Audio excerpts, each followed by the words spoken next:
Sir has worked previously as the medical officer at Airport Health Office, Delhi, and has worked on the implementation of international health regulations and aircraft public health rules 1964 in Delhi Airport.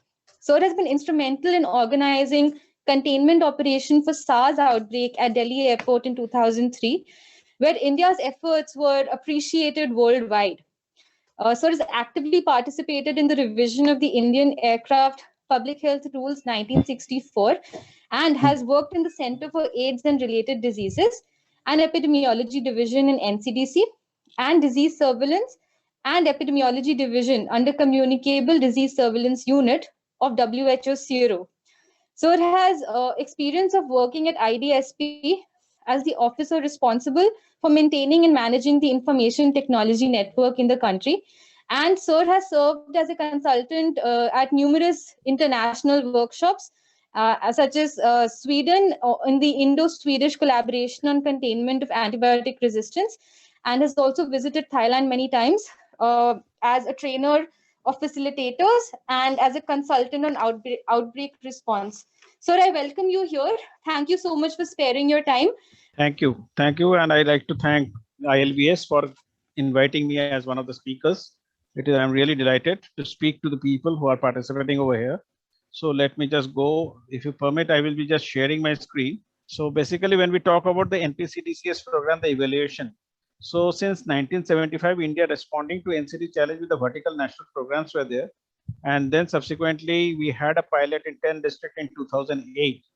So when Government of India felt that there is a need to have a wholesome NPCDCS, or we can say a non-communicable disease control program, that was started in 2010, to be very honest. That was started with some around 100 districts in 21 states. So then subsequently in 13-14, this was integrated into the National Health Mission. That is a backbone of any program implementation in the states and UTs. And this was rolled out in all 36 states and union territories. And also we had a scheme which was under the central sector. That was, we called it to be the tertiary care cancer centers, or the SCIs, and opportunistic research screening. They were part of it. And then subsequently in 15-16, the number of districts went on increasing from 100 districts to around 468 districts. And now we are vouching for, now we are implemented the NPCDCS program in all districts in this country. In 2017, with the National Health Policy, there was a need for the country to have a population-based screening for the non-communicable diseases. So there was a paradigm shift in 2018 with the comprehensive primary health care coming up with the Ayushman Bharat. And then we had the health and wellness centers being established with the population-based screening and the NCD services. In 2021, there was an integration of the non-alcoholic fatty liver disease. That is, we can say it is still an infant or a baby to us now in this program, or the whole framework or the gamut of NPCDCS. Next slide. So when we talk about the non-alcoholic fatty liver disease, this is a buildup of extra fat. I hope there are eminent speakers who must have told you about all this. This is a buildup of extra fat in the liver cell that is not caused by alcohol. In some individual, NAFLD may further lead to liver inflammation, liver fibrosis, cirrhosis, and liver cancer. It is normal for the liver to contain some fat. However, if more than 5 to 10% of the liver's weight is fat, then we call it to be a fatty liver or a steatosis. So the non-alcoholic fatty liver disease is estimated to affect approximately 1 billion individuals worldwide. Non-alcoholic fatty liver disease is a very common disorder and may affect as many as 20 to 30% of the general population all over the world. About 2 to 5% of the adult and up to 20% of those who are obese may develop non-alcoholic fatty liver disease, or the NASH, you can say. So when we talk about the burden of NAFLD in India, this is an emerging as an important cause of liver disease in this country. Epidemiological studies suggest that the prevalence of NAFLD is in around 9% to 32% in the general population in India, with a higher prevalence in those with obesity or overweight and those with diabetes or pre-diabetics. As per the NFHS4 that we had in 2015-16, around 18 to 20% of the adults are overweight or obese. So we can see the risk we have for NAFLD in this country. And 3 to 8% of adults suffer from the deranged blood sugar level. So looking into this backdrop, there is a high prevalence of insulin resistance, and nearly half of Indian patients with NAFLD have evidence of full-blown metabolic syndromes. So with this backdrop, you can see this is an eminent picture, and this is something which was a milestone for NAFLD, where we can see all the eminent people wherein this operational guidelines and the launch of NAFLD had taken place along with NPCDCS on 22nd of February 2021. It is hardly 4 or 5 months old. So this we can say a totally a baby which has to be nurtured now. And this was the first country in the world that had a program for non-alcoholic fatty liver disease. Before that, no other country has a program for non-alcoholic fatty liver disease, and for which I like to congratulate ILBS because of the persistence, though as the ministry or from the side of Directorate General of Health Services, this is our duty, but having somebody as a technical partner and helping us in every way, we are really thankful to ILBS for pushing us. Thanks again. Now, let me just give you some introduction and some architectural structures of NPCDCS programs. We have our units at the state NCD cell or the UTs in all 36 states and UTs. Along with it, on the district NCD cell, we have around 683 district NCD cells at this juncture, which is functioning. We have the district NCD clinics at around 639 NCD clinics. Along with it, we have the cardiac care units, wherein we have some kind of thrombolysis and other facilities for the acute cardiac events. We have around 194 of them throughout the country, through which we are funding them. And we have for the cancer care, we have the district daycare centers, which are 239 in number. If we go down the junk from the district to the CHC level, we have the CHC NCD clinic, which are for around 5,148. NCD services such as population-based screening, referral, management also delivered through the health and wellness centers, sub-centers, and the PHCs. So this is something which I am very close to my heart. If you look into the slide, you can see over here the lot of NCDs that is over there. That is cardiovascular diseases, chronic respiratory diseases, mental disorders, cancer, diabetes, NAFLD, everything is there as branches of the tree. But if we go down below, we can see the risk factors like tobacco is there, alcohol is there, stress is there, physical inactivity is there, unhealthy diet is there. So physical inactivity and unhealthy diet, that is something that is very important when we talk about the non-alcoholic fatty liver disease. I will be covering in my next slides. So physical inactivity, when we talk about it, the major risk factors for NCDs, globally 1 in 4 adults do not meet the global recommended level of the physical activity. Up to 5 million deaths in a year could be averted if we have the adequate amount of physical activity that is required. So people who are insufficiently active have a 20 to 30% increased risk of death compared to the people who are sufficiently active. As per the NNMS survey, which we had conducted through ICMR, almost half of the adult population in India, 41.3%, did not meet the WHO recommendations of physical activity. This means the minutes spent being sedentary in a day were nearly 5 hours. At least 30 minutes for 5 days of a regular or moderate intensity physical activity is required. There are certain things which has been integrated as part of the NPCDCS program also, like a Fit India Movement, International Yoga Days, and the smart cities that are there. This is also something that is a link to physical activity is the junk foods what we are consuming. You can see how much we need the calories and how much that is needed to burn. So the healthy habits and healthy life and healthy India, that is the motto of us. So the second part that is also very important when we talk about the diabetics and the physical activity is the diet and food. The healthy dietary practice starts early in life. What we start as an infant, that is generally continued as an adult, and that we continue throughout the life. As per the NNMS survey, the estimated mean salt intake per day is around 8 grams. The mean number of serving of fruits and vegetables per day in India was around 1.7, which did not meet the WHO criteria. It was quite low. If we look into the right side of the left side of the slides, you can see there are a lot of vegetables and fruits that have been shown. What is more important is that more the different varieties of colors that are there, that should be required for a balanced diet we are taking. It may be a red in color, green in color, orange in color, those should be there. And what is more important is that the unhealthy fat, especially the saturated fats, animal fat, trans fats, hydrogenated vanaspati, that has to be reduced. We have to increase the fruit intake, decrease the unhealthy fats, substitute the healthy fats like PUFA, fish oil, and peanut oil. Decrease salt intake to less than 5 grams per day helps to prevent the hypertension and reduce the risk of heart disease and stroke in adult population. Limiting the intake of free sugars to less than 10% of total energy intake as part of the healthy diet. A further reduction below 5% or roughly 25 grams per day will be helpful. So already we have a Eat Right India campaign under the Food Safety Security of Authority of India. Now, though alcohol, we are talking about the non-alcoholic fatty liver disease. This is also something which I thought of just touching upon, not going in great length, because this is one of the, we can say, a culprit that is causing a great deal of liver diseases. Worldwide, around 3 million deaths are occurring every year. It represents 5.3% of all the deaths. Alcohol is causal factor of more than 200 diseases, including injuries. Alcohol consumption causes death and disability relatively early in life. In the age group of 20 to 39 years, approximately 38.5% of the total deaths are alcohol attributable. Beyond health consequences, the harmful use of alcohol brings significant social and economic losses to the individual and society at large. Alcohol in adults of around 17.1% of males, 17.1% occurs, and total of 15.9% of the respondents reported of drinking alcohol in the past 12 months. So when we talk about the implementation of non-alcoholic fatty liver disease, we have what all activities that has already taken place.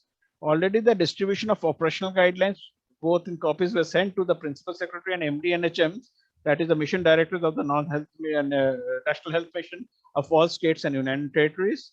The operational guidelines has been put up in our website of the Ministry of Health and Family Welfare. We already had a series of webinars in place.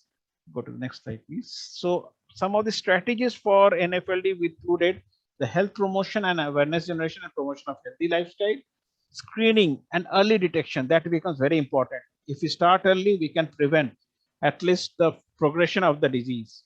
Then timely and affordable and accurate diagnosis, access to the affordable treatment, and last but not the least is the rehabilitation after we get the disease.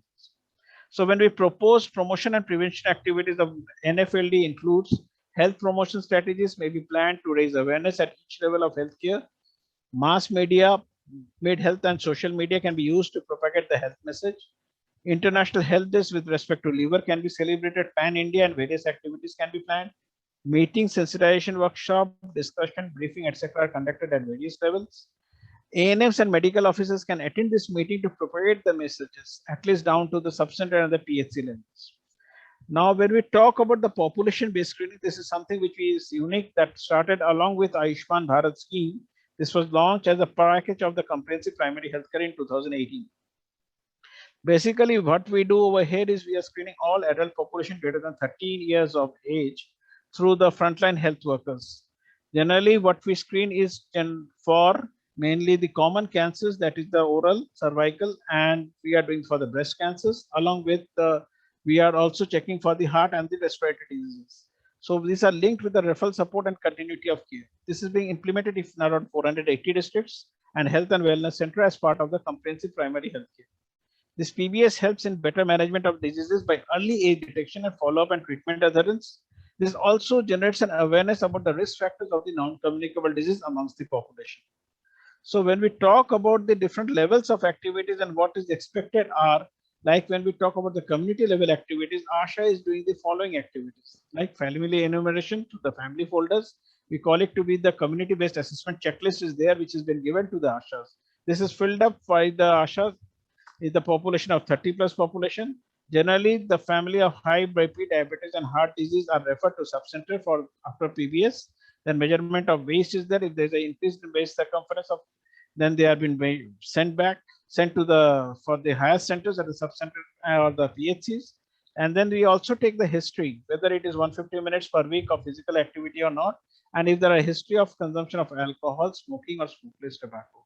So if any of the histories are coming to be positive, then we are proposing to refer these patients to the subcenter or the PHC and ask, sorry, can we go back?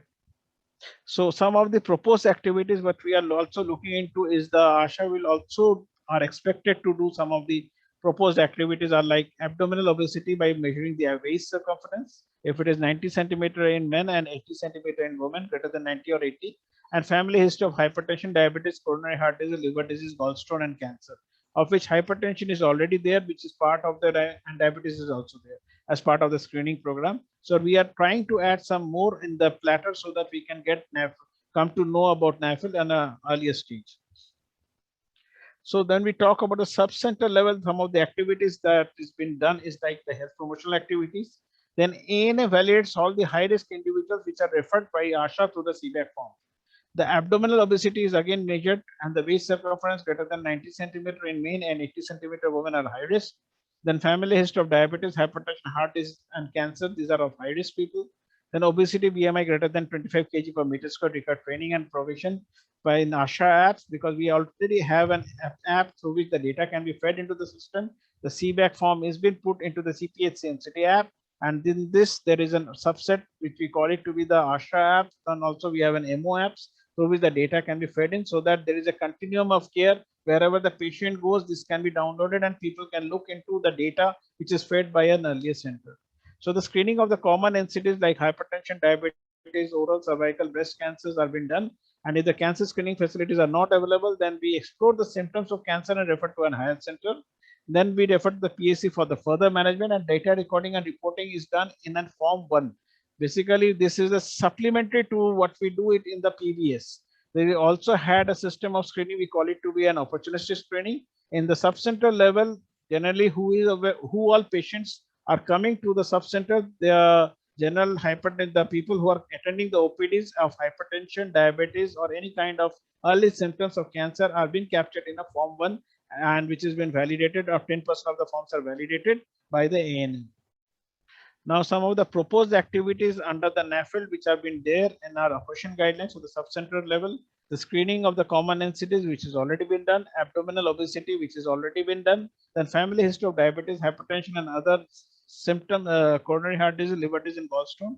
Then obesity and pedal edema have to be measured, and then the refer to the PHC for inclusion of NAFLD in the patient referral card, because this is the first point of contact wherein the referral card has been there generated. Because when we talk about in the community, it is a CBAC form. When the person comes to a sub-center, then CBAC form is trying to be digitized either at the sub-center or the PHC level, and then a referral card is issued, so that from sub-center level, the ANMs are sending the patient to the PHC medical officer, so that he can see what all are the symptoms and along with what are the risk factors, and the data recording and reporting is done. So when we talk about in the PHC level of activities, the health promotion activities is done along with the opportunistic screening. As I had said, that this is something which is historically anybody who is attending the OPDs having hypertension, diabetes, or any of the cancers, they have been noted and they have been monitored.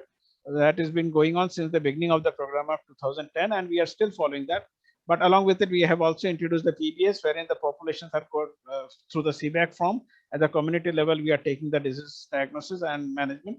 And diagnosis and management of the common NCDs, either PBS or direct, the MO examines physically, and the patient is referred by ANM and provides treatment. And then the patient is referred to CHC by the medical officer. If any complication arises or any facilities are not available, and data recording and reporting, MO enters the data in form 2. Form 1, I had already said, from the subcenter. So in the opportunistic screening, the form 2 is generated from the PHC level. So that now we are trying to consolidate our data, whatever is there from the community. There are 2 channels of submission. One is for the screening. We are having the CPHCNCT app, which is totally electronic. And then that captures, after capturing the CBAC form, the patient is been moved from one level to another, from subcenter to PHC to CHC to the district hospital, even to the tertiary level. And whatever is the treatment, that can be also be flowing down. That is the what we call it to be the population-based screening. The other part is that we have the form 126 that has been captured in the through the OPDs of different units, like the subcenter, form 1, form 2 from the PHC, form 3 from the CHC, 4 is from the district hospital, and then subsequently, which is accumulated at the district level at the form 5, and then subsequently form 6 is generated at the state level.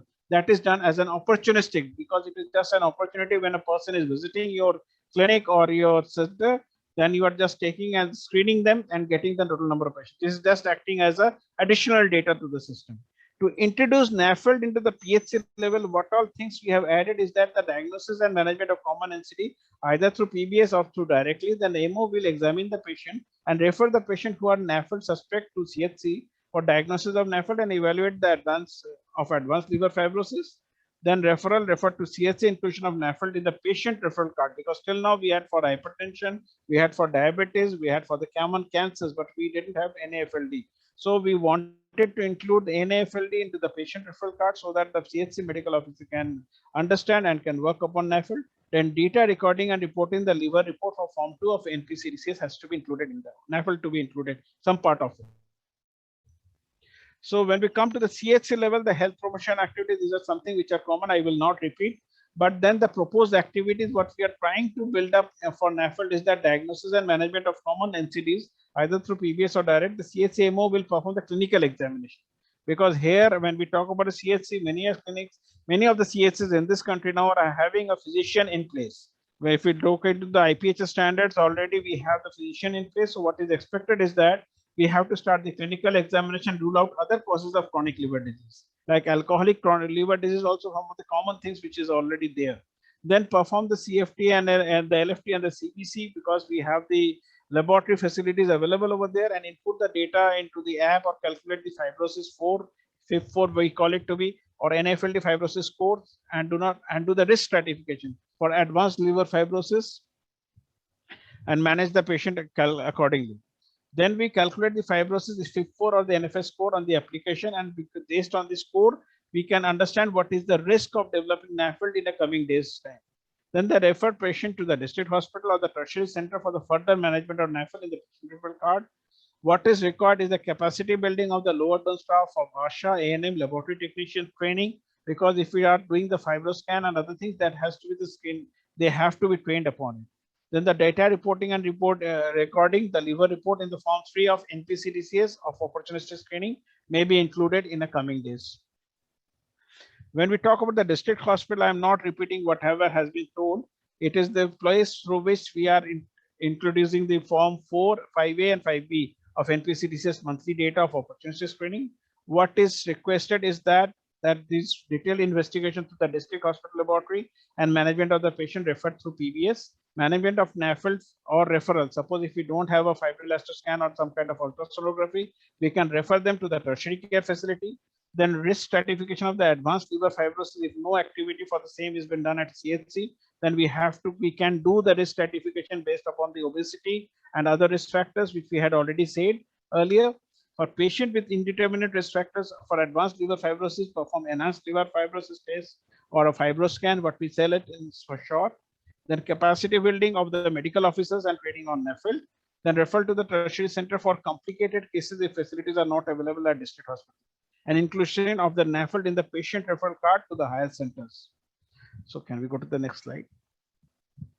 So these are some of the activities. I feel this slide becomes very important when I talk to the elite audience of AIIMS Bhubaneswar. The risk stratification of advanced liver fibrosis, if no facility are there available in the district hospital. At least I am 100% confident after you complete this webinar, you will be able to know something, the basics about NAFLD, and you are already learned enough. So you should be able to do the risk stratification, who can be at risk of developing NAFLD. And for patient with indeterminate risk for advanced liver fibrosis, we have to do a fibroscan and manage them accordingly. The diagnosis and management of NAFLD in Department of Medicine or Department of Gastroenterology, if that is available. We have to note that the fibroscan is nothing which is a specialized ultrasound machine for the liver. It is generally measuring the fibrosis or scarring of the liver along with the steatosis or the fatty changes that is happening inside the liver. And these are some of the proposed for the Center for Excellence. That will not be all, but there will be some proposed for Centers for Excellence through which the national guidelines for diagnosis and treatment will be flowing through. Designing and training manual and capacity building. So the master trainers, these are some of the activities what we are presuming to be done from the Center for Excellence.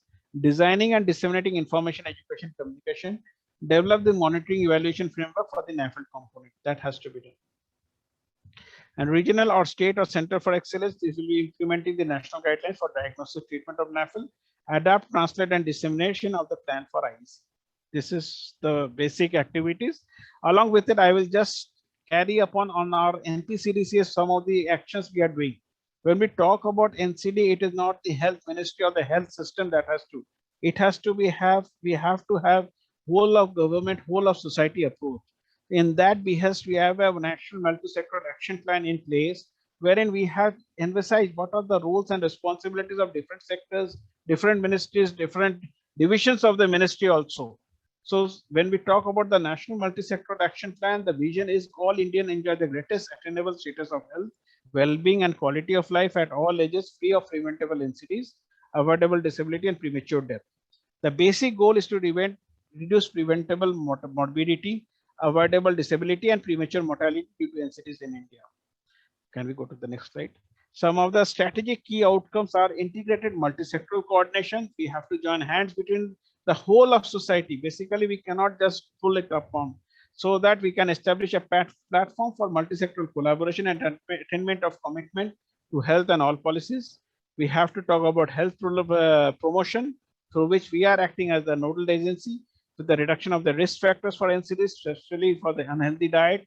We have to promote physical activity. We have to stop or at least reduce tobacco and alcohol use, and especially in children and adults. And then health system strengthening through the nodal agency of the state government and the ministry, ensuring NCD health services under the universal health coverage. Then surveillance, monitoring, evaluation, and research. Generally, the nodal agency is ICMR, and availability of timely information on progress of the key indicators for monitoring framework. So when we talk about the promotion strategies, some of them are like avoiding the risk factors like tobacco, harmful use of alcohol and drugs, physical activity, healthy eating, and work-life balance. On 24th of September 2020, Honorable Prime Minister had already launched the Fit India Age-Appropriate Fitness Protocol, which has developed the three age categories of 5 to 18 years, 18 to 65, and 65 years plus, through which we are having the how much exercise and how much fitness that has to be there, which is already available in the website. And then we also have the physical activity like walking, running, cycling, swimming, creative activities, some of the preventive strategies that can be done. And also we have a Eat Right campaign that is already done through FSSAI. You can see exactly how much diet we need for a healthy living. So some of the way forward or the key messages which I just want to finish up with is like prioritize through a media plan and sensitization workshop. We are expecting that you all people can pass on the message down below. Then inclusion of the operational guideline for NPCDs and under the program implementation plan guidelines of National Health Mission. Creation of the FMR codes. These are something which is very internal to us, but I'm just opening my mind out that these have to be done for us. These are something which is a homework for us.